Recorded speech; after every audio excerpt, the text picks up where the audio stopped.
Well, I would say that the idea of the crowd and the idea of crowdsourcing, this is nothing new.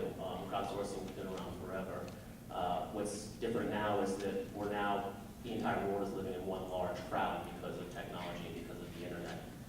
So what's most interesting to me about this, and what fascinates me, is how do you, which everyone's always trying to do, is how do you find the signal to noise ratio? How do you find the most interesting elements of the crowd and use them to realize the work that you're trying to do?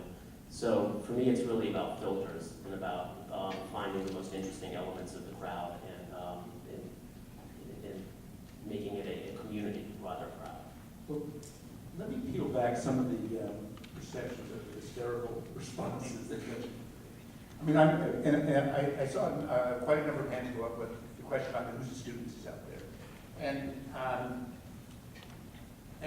as someone who leads AIGA, which we would hope is embodies certain principles that you aspire to as practicing designers, I think that the way we see crowdsourcing is in a number of ways. One, there's no question that crowdsourcing per se, and in the abstract, the idea of gathering innovation in all possible sources is absolutely critical. I mean, that's 21st century, but it's also always been the most effective way is collaborative decision-making, collaborative communication, collaborative creativity. So that's not the issue. The issue there is, of course, that's powerful. So then there's the question of some people take crowdsourcing and consider it to be the creation of a marketplace, right? I mean, mediated marketplace, basically an eBay for services. Now, we have had conversations about this in the past. There's no question that the idea of a digital marketplace for creative services does allow creative individuals to find clients and clients to find individuals. It does increase the design economy, but it tends to drive the value down. I mean, that's the nature of competitive marketplaces. And that doesn't mean that it's negative per se. It's just that if I look at the design profession, and presumably you're studying to be part of it, and one statistic always sticks in my mind. There are 40,000 students in communication design programs, 4-year programs in the United States right now, 10,000 graduate a year. The size of the profession is actually shrinking a little bit right now, so that's not a good sign. We have AIGA China, and in China, there are not 40,000 4-year design students, but there are 1 million. Now, there's that issue of competitiveness. And then the second issue is that when you see what's happened to design and the designers who create the greatest amount of value for their clients, in a sense, Greg, you talked about this when you talked about Raise Your Vision, RGA had the right idea of filling the strategic space now. The real value of the creative mind, every one of you out there, is the value you create for clients, which frequently is not about the making of things, but it's about the way you think about problems and solve problems. And to the extent that that leads to creating greater value, then you're no longer a commodity. So the marketplace at the bottom is left. It is a developed marketplace that really benefits presumably from some expansion here. You would argue that there are new buyers coming in and there's talent to be discovered. But then the next issue is the issue of respect to the client, because we would argue that in those marketplaces, frequently it's design, it's commercial art. People are offering something in those marketplaces, which a buyer then selects. And we think design is about that problem-solving process. So if you don't have the relationship with the client, then they don't call it something else. I mean, because you're not really purchasing design. The greatest concern for all of you should be that what you're practicing and what you're learning doesn't get debased by the marketplace, that you actually are creating that value. Now, the next piece in this is that if in fact innovation, decentralized innovation is really good, and that there ought to be an opportunity for co-creation, this percolation of ideas and creativity up to the bottom, the models here that are agency models really aren't doing the design from the bottom. Creativity is often coming from the bottom, but there is still a mediated source. There's a pool of individuals, professionals, who are doing that design thinking.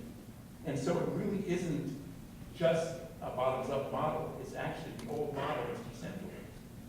And then it raises the issue of intellectual property, which is, are the people who are providing the ideas fairly compensated for providing ideas? And that's where the hysterical response comes along in seeing a marketplace that's being commoditized. Design, as people learned, isn't being practiced with the client in some cases. It's not really opportunity coming up from the bottom necessarily without the oversight of an experienced professional, and is that experienced professional properly compensating the individuals across the board? So, I mean, that's feeling apart, I think, professionally.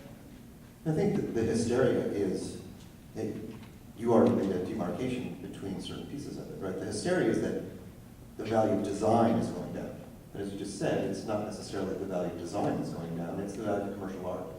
And I think we'd all agree that tapping into the wisdom of the crowd, the skills of the crowd, the diversity of the crowd base can be valuable if used appropriately.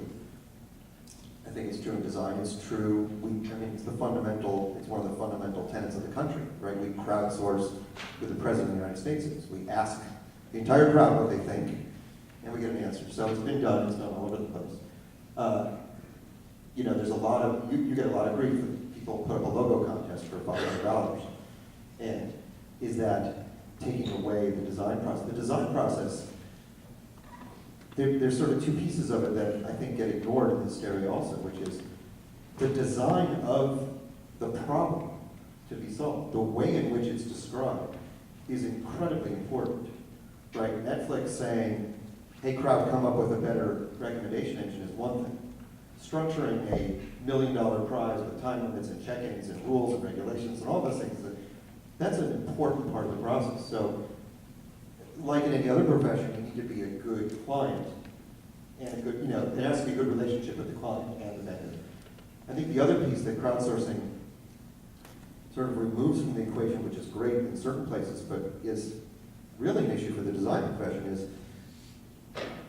the best design is done when the client and the vendor are in the room together and they're looking at each other in the eye and they're talking to each other. And I think for another 50 years, we're not going to see technology be able to replace the value of people in a room. We're here in a room because there's a value to us all being here, not video conferencing. And so I actually think that's a fundamental piece of the design process. It's not something that you can post a design on an extranet, send an email to somebody about whether that's not big enough or that doesn't get the right emotion across. So I think crowdsourcing can be used to solve a design problem only in limited cases. Yeah, I don't think this is just about design either. I mean, the models are changing across the board. You hear people in the music industry complaining about we aren't being compensated properly for our craft. You hear people in all kinds of people in assembly lines are saying that now. So the models are changing, and the fact is we're going into a new world. So we're going to have to figure out how to learn to work with this because we're not going back to where it was before, and we can't unionize. So it's really how do we all go forward together so that people can be compensated properly for their work when they're done. And I think there's no question this is a transformative change, and you're right, disruptive technology in one sense. It's expanded the market, it's changed the rules, and no one's quite clear what the new business model is for the designer. But I think that to some extent, Craig, you were getting at it again in terms of putting the client and the designer in the room defining the problem. And it's that element that creates the value, I think. And part of what the design profession has got to do is to be able to educate people on what the real value of design is. And it's not necessarily the making of things, which one then selects in the marketplace. It's actually defining the problem and solving the problem. And that's where the potential is, but it's much more service-oriented. It's less intuitive, it's research-based. It is, in fact, doing the crowdsourcing in terms of understanding the problem.